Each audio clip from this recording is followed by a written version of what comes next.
What's up, my YouTube audience? This your boy Kraze, the king of content. What you're listening to right now is a phone conversation I did with Woody Rock, who was signed to Andre Harrell's iconic Uptown Records in the mid-'80s.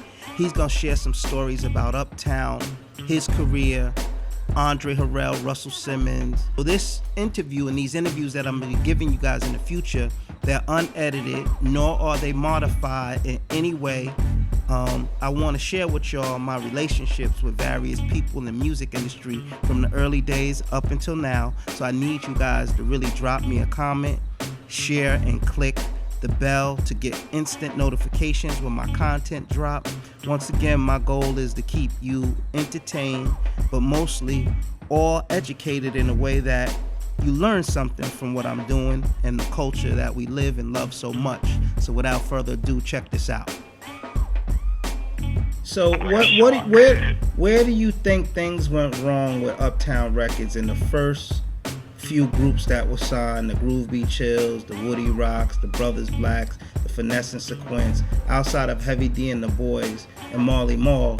Where did things go wrong with Andre? Because or everyone says he focused so much on Heavy D.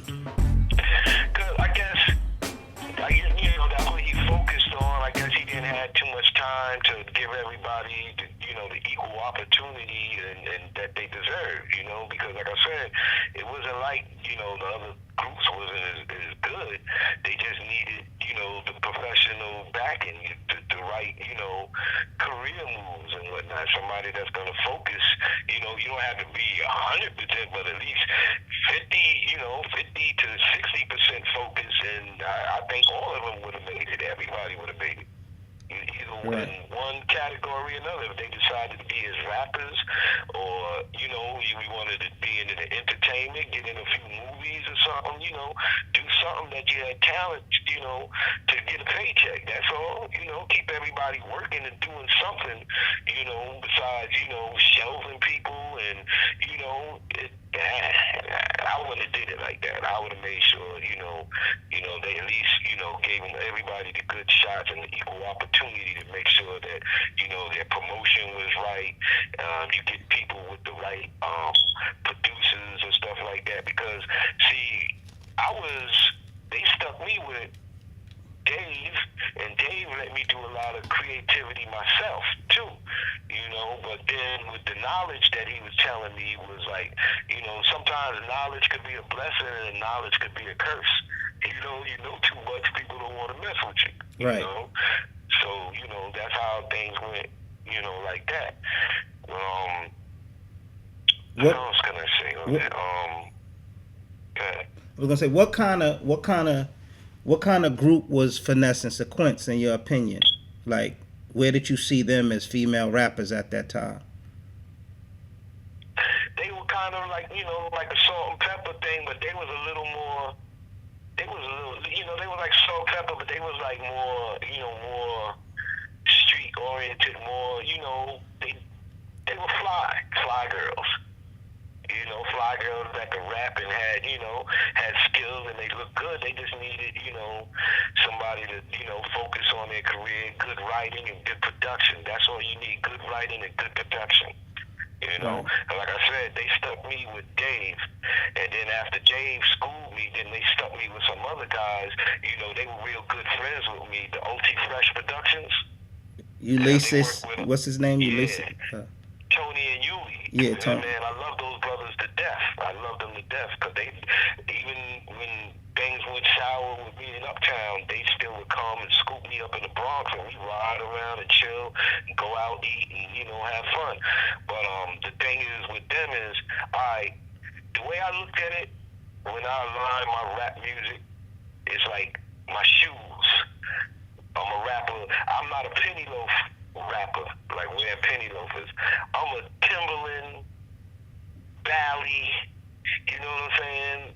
Adidas, or whether you say Feli. I'm not a soft shoe. So my production has to be kind of rugged.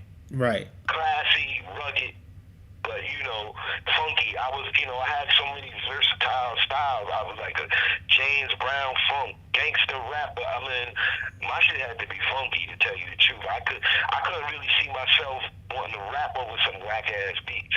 Right. You know, So and there was a lot of things that I brought to the attention, like that 5 Minutes of Funk that EPMD came out with, which was a major hit. I brought that to Andre's attention, and yeah, well, it sounds good, but I want, and next thing you know, EPMD came out with it, and it was too late. what you mean 5 minutes of funk? You remember that? Boom, doom, doom, doom, doom, doom, doom. Oh yeah, it's a customer. Yeah, right. Yeah, I came out with that track, because that was a track we was rapping on for years anyway. Mhm. You know what I'm saying? But my cousin told me, yo, make a rap off this beat, Woody. I'm telling you, going me. And I told Andre, yeah, I want to do something off of this right now, yo. See, that was like the era when things was coming out of the how do you say, the regular hip hop into that gangster rap. Right. You know, and me, I was a gangster rapper anyway, but I could handle any occasion. Right. You feel me? I call myself a battleship. I can handle any occasion. I can do whatever I want. I can battle you, take you out quick, or, you know what I'm saying, I could do some slow song, whatever, love song. I could do anything I want to do. You know what I'm saying? Right. But I prefer when I'm on a mic and I'm rapping, my beats got to be like my shoes. They got to be fresh. They got to be rugged. You know what I'm saying? I got to have some rugged, funky, fly. You know, I don't want nothing that's going to tear down, or I want something that's hot. You know, if it ain't hot, I know it ain't going to be right. So when they stuck me with OT Fresh, they were, like I said, I loved them to death. But as far as with production, we wasn't a match. Right. It didn't match. You know what I'm saying? But I had no other choice, because I was going, you know, I had to deal with the company say. So let me ask you this question. Go ahead, finish what you were saying. But if you notice, after that now, then they stuck me with Teddy Riley. I did that I Introduced the Beat record. That was one of my masterpieces. That was the last thing I did for Uptown Records around the time I did that Native Son soundtrack, Biggest Beat. And I did that with James and Toomey and Tyrone Brunson. Heavy D was my background.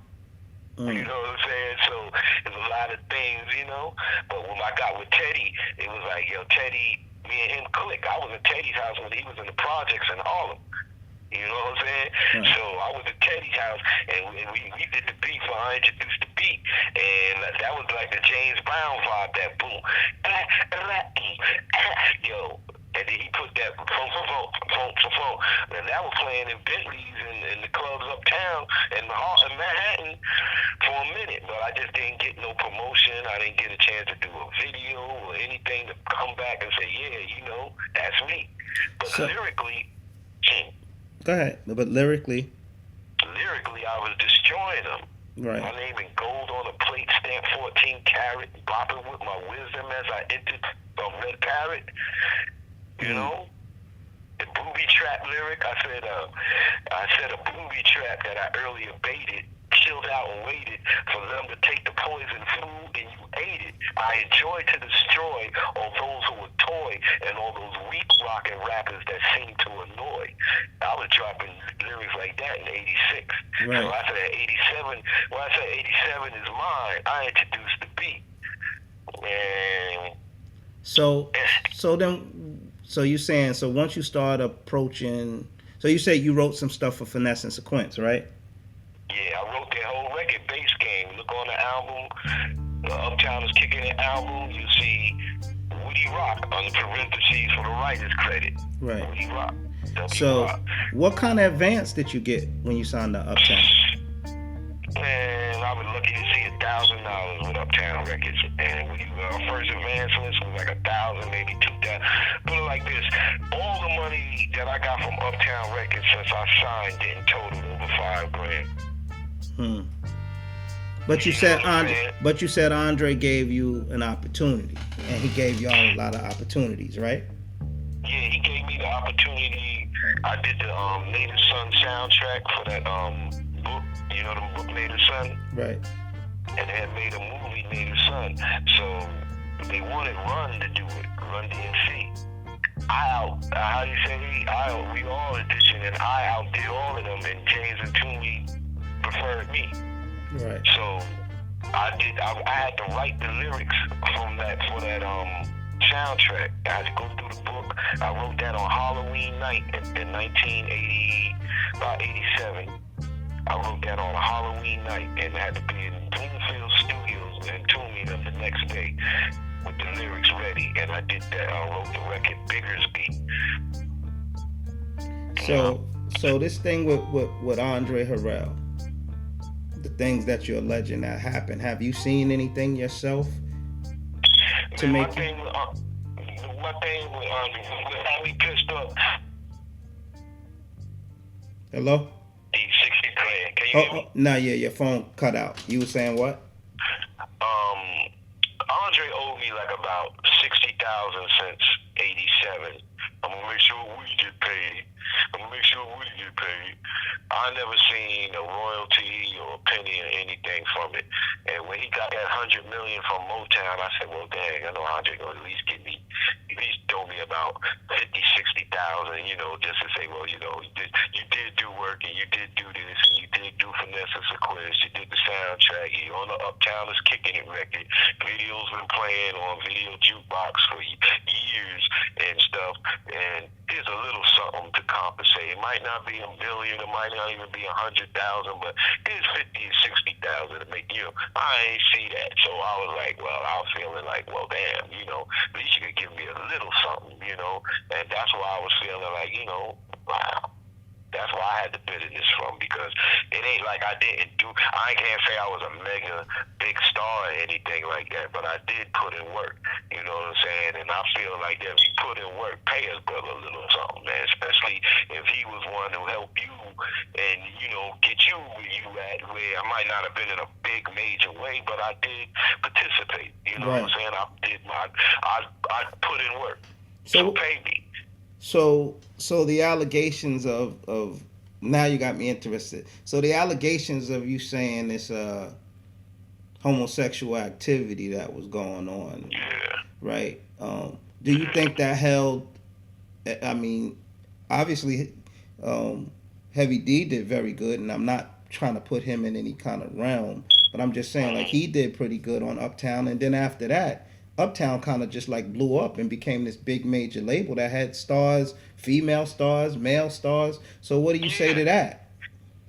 Well, I mean, I could have probably been part of that myself, but my thing is like this, man.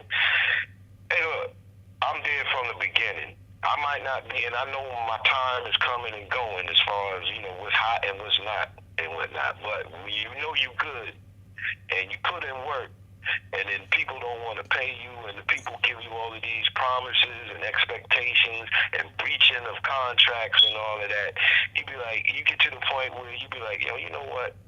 I ain't kissing none of their ass, because they a bunch of freaks anyway, you know what I'm saying?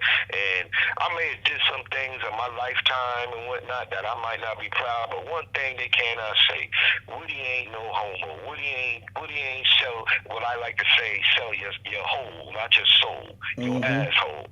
Woody ain't sell his soul. And Woody always kept it real on the streets, because people, if you ever, a lot of stuff that got deleted, when you looked at the Uptown video on YouTube, and they had comments on all of us.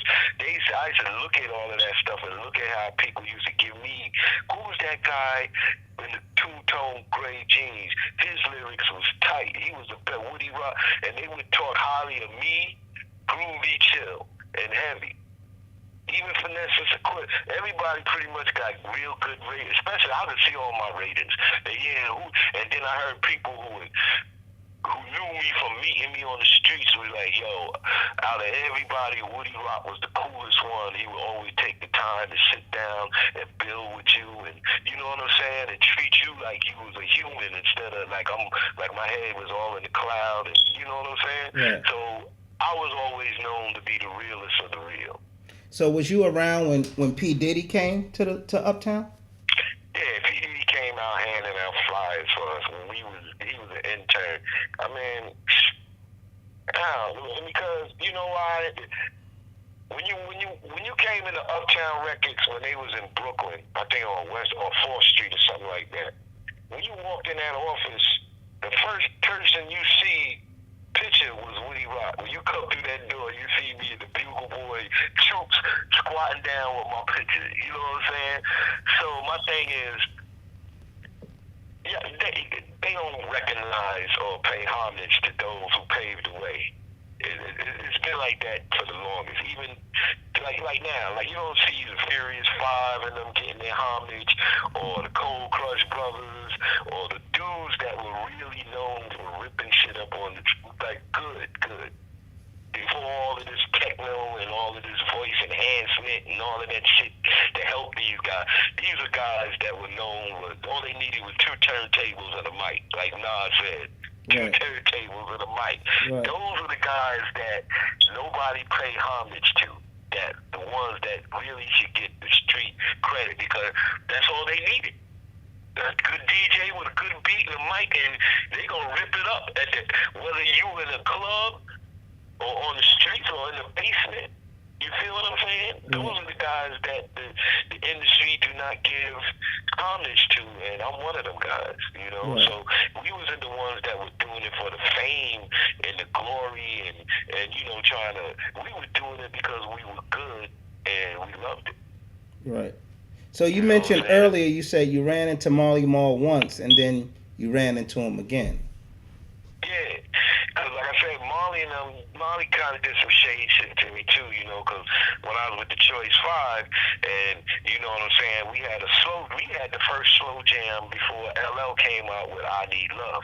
The Choice Five had a demo called Ladies, and when we met Marley after we won that contest, and Marley was supposed to be producing us, and the thing is with that contest, remember I told you, you're supposed to get $500 in a recording contract. Right. The first sign of him jerking us is when they was like, after a week or two later, oh, you guys got to use that $500 to pay for the studio. Well, damn, Marley, you got the studio in your living room and the Power Play studio, and then you're going to ask us to pay for the studio a week or two later after we done went through that little $500. What's $500 to 5 rappers and a DJ? After the brothers that went through White Castles and had a couple of 40s and shit, that was it. But anyway, we come up with it, and then we had our own demos already prepared. So when Marley heard our slow jam demo for Ladies, he liked the beat. He was like, yo, you could do a lot with that beat. That beat was the same beat that he stole and gave to Shan, and LL stole from Shan and made Rock the Bells. So, you know what I'm saying? But then, now, maybe 4 or 5 years later, now when I signed with Uptown, then Andre signed. But Rock the Bells wasn't slow, though. That wasn't a slow record. Yeah, but if you speed it up, see, the pitch controls do a lot, change up.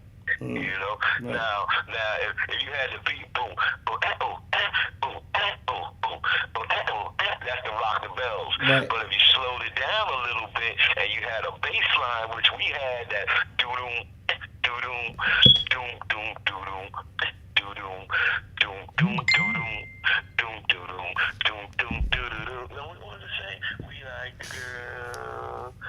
Then we had to go, ladies, get out to see the song of you.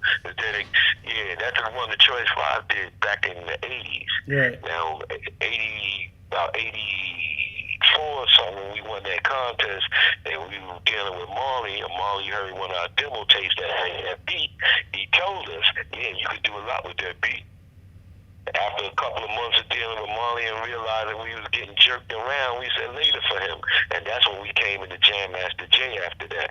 Right. But in between time, now Shan had the beat and let LL heard the beat, and then LL made Rock the Bells, and then Shan and LL had the nerve to make Beat Biter and beefing over beat that came from the Choice 5. But you know, only a few people know that. You know, a lot of people know that, but a few know. And then, like I said, years later now, here I come meet on was Marley with Andre. And I was like, yeah, Marley, you don't remember me, do you? He was like, he looked at me, and I was like, all right, I'm one of the Choice 5. And he stopped. I was like, I'm Woody D from the Choice 5. I just changed the Woody D to Woody Rock.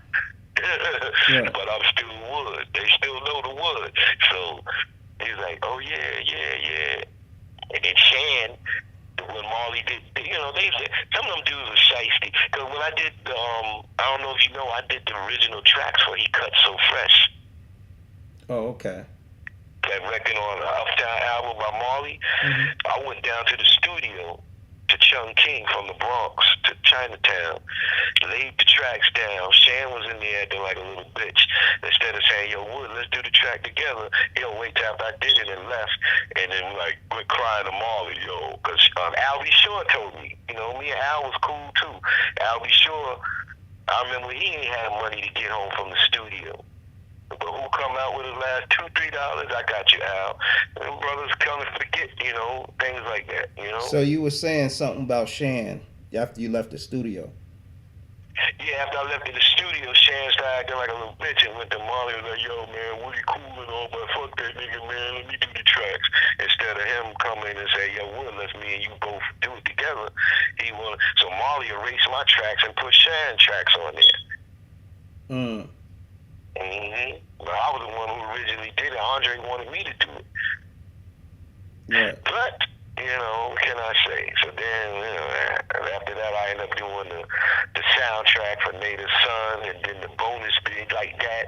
Then I ended up doing the bonus beat for Biggest Beat, which was I Introduced the Beat with Teddy Riley. And after that, I was like, man, later for them, man. So what year did you leave Uptown? What year did you say I'm done? What did you do? You just walked away? Was your contract over? Did I did Bob Celestin to release me. Bob Celeste. He was one of the company's lawyers at the time. Bob Celeste. He's still my Facebook friend to this day. To get me the release out of the contract, because I was just sitting there doing nothing, not getting paid, not going nowhere, and fed up of all the blood. I was like, well, just let me go. And it's like Woody Rock dropped off the surface of the earth since then. And the messed up thing, like I said, I ended up doing 2 voiceover commercials, Nike Air Jordan and Coca-Cola Classic. I get paid more for the daggone Coca-Cola Classic commercial, 15 seconds, than all the compilations I did with Uptown Records. Right. Did you ever have a conversation with Andre since then? I haven't spoke with Andre since maybe 87.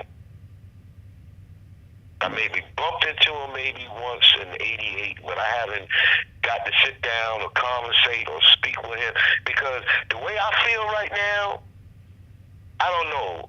I mean, there were days I feel if I ran into Andre right now, I might go to jail, because I'm going to jump on him and kick his ass, yo. I'm going to be like, yo, fuck that. I don't care who you is. You owe me. You wouldn't even have a decency to say, well, look, let me straighten out my old ties that, because if I'm a man and I come into some good money and everything, and I know I may have did a few people or owe a few people, I'm going to pop up on them. I'm going to look them up. And just to say, yo, here, man, I'm sorry it took me a long time, or, you know what I'm saying, I ain't forget about you, or whatever. I've been, but just to make things good, to be like, yo, but you held up your end, I'm going to held up mine. That's the only reason, So what has this whole thing taught you about the music business? What has this whole experience taught you about the music business? That everything that they portray out there ain't real. The whole game right now is messed up, man. I do not like the rap game right now. You got these rappers running around wearing skirts looking like bitches. You got what we call these retarded rappers out here that ain't got no type of food for thought. I mean, ain't nothing. I mean, you ain't trying to make it a school thing, but ain't nothing educational or say fun in the music game too much these days. When we was doing it was about having a good time, partying, meeting the girls, enjoying yourself. You know what I'm saying? Now it's about how much bricks, dope. It's about dope, Molly's, whatever, killing. It ain't nothing that's like, wow, it's just like, wow. It's just, to me, it's like, I call it genocide rap. You just fucking up the youth. So what would you say to people that's listening to this interview that we doing, and they're hearing parts of it and saying, this guy's lying, he's not telling the truth, he's lying about Russell, and Andre had to pay him money, and he's lying about, Andre's lifestyle, and he's bitter. What will you say to people like that? I done heard that already. I mean, to those who know the gods, means your word. Have you not heard your word is bond regardless to whom or what? Yes, my word is bond, and bond is life. And I will give my life before my word shall fail. So when the gods say word is bond, that means you will give your life before your word shall fail. So I say word is bond. Right. You know, I say word is bond as the gods. You know, because I mean, you know, That's some interesting stuff, man. I'm not bitter that I'm not a big star and everything, because to tell you the truth, if I probably was be a big star, I wouldn't be living. Look, I outlived Heavy. I outlived Troy. Mm-hmm. You know what I'm saying? I outlived Jay. A lot of people, you know what I'm saying? I mean, sometimes that stuff, it wasn't ready for me then. You feel what I'm saying? Right. The rail wasn't ready for me then. But after hearing that, I'm living a good life. You heard that record? Mm-hmm. After hearing that, I'm feeling it's my time to come back. Even though I might be 50, I'm gonna be 52 years old. But I can still spit, and I can still try, and I still know what's hot as far as beats. I got some surprises that brother slept on that I'm working on a demo. I'm going over some shit this morning. Mm-hmm. But you know, in the time that we in, when you got to dealing with Trump and his fake news crap and all of that shit. I mean, just like that, the fake news is just like the fake rap. Right. You know what I'm saying?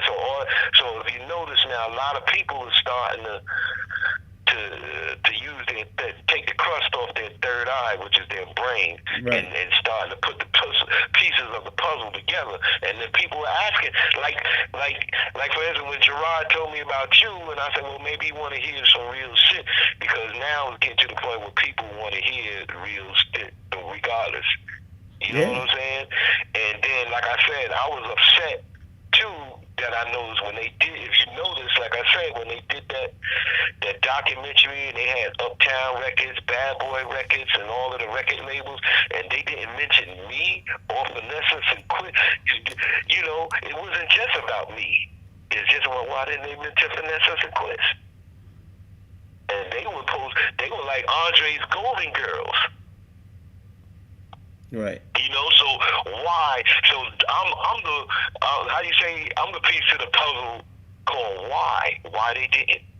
So let's hear his side of the story, because you know they say money can make you, money can break you. I've been surviving all these years living without money. So it don't matter, you know what I'm saying? And I'm still true to my word. I always said, damn, if Andre would have come to me and say, now, Woody, look, I'm gonna give you $100,000, $200,000, $300,000, or $500,000. Just keep it cool. I'm gonna take the damn money and still speak the truth. Right. Because I'm gangster. I'm real gangster like that. And like I said, if I were to see him now, I don't know whether if I'm gonna punch him in his face and jump on him and start beating his ass and just wait for the cops. You know, that's me. Right. Because I would expect somebody to do that to me if I did what Andre did to me. Right. You know what I'm saying? I would expect, well, that nigga see me, he gonna put a foot on my ass. Remember somebody said, one of them guys said they gonna do something to change the world. Well, Puffy said that about Biggie. I want to change the world to put it to where it's supposed to be in its proper order. Right. That's what I want to do. I'm tired of hearing all of this garbage rap and all of that crap, and all of these guys sitting there fronting like they, you know, man, let the real kings shine for a change. You know what I'm saying? Let the real lions be lions, and put the hyenas in their place and shit like that. You know. Yeah. Other than that, man, the game was messed up, man. And now with Russell, me and Russell was cool now. I had no problem. Russell complimented me on a lot of my work, the Native Son soundtrack. But, you know, I don't have no quarrel with him because I wasn't under his contract. Right. You know what I'm saying? But I know of what, you know, like I said, I've had to deal with them before I even got with Andre. Because remember, Jay was producing us. And, you know, he kept running that, oh, Russell needs y'all to do another demo, do another demo, do another demo. And we keep going in and out of studios. And next thing you know, Run come out sounding like us. So, you know, I get fed up. Jay was like, well, Wood, I'm leaving the group. leaving the group chat. I can't take it. I gotta go back to the Bronx. Well, I'm gonna hook you up with Andre. When he gets hooked up with Andre, and I still go through the bullshit. You know, so to me, now, as far as that question about me being bitter and about the money, like I said, I've been surviving all these years without Uptown money. I done went from the Bronx to Strong Island, and I'm in South Carolina right now. I went from street hood to farmer nigga. I got chickens and shit. I got, pit bulls and shit, big ass yard and everything. So I got pretty much everything, I need. I might not have everything I want, but I got everything I need, and I got family, good friends around me, and whatnot. So, and where I'm at in South Carolina is like a little rural country town, but it's like, my family is like the mafia here. You know what I'm saying? So I wasn't stressed. I'm still living like a star. People call me Woody Rock to this day in the neighborhood. But what's the other rapper? He comes down here and hangs out with us. Special K. No, Positive. Positive K. Yeah, he lives his mom's living in the next town. He come hang out with my uncles. Me and my uncles here, we got little juke joint spots, little hole in the wall clubs and the hood juke joints. We making money. We eating good. Okay. We just ain't. It is not too much of that what I call that phony Hollywood life. Right. Well, I thank you, my brother. I thank you, my brother, for we coming up on an hour. And that's more than enough that I have. My question to you is, I'm gonna publish this interview. Is that okay with you? Man, hey, yes, because I want the world to know, hear my side of the story, and hear what's going on. I want it to be out there, man. Right.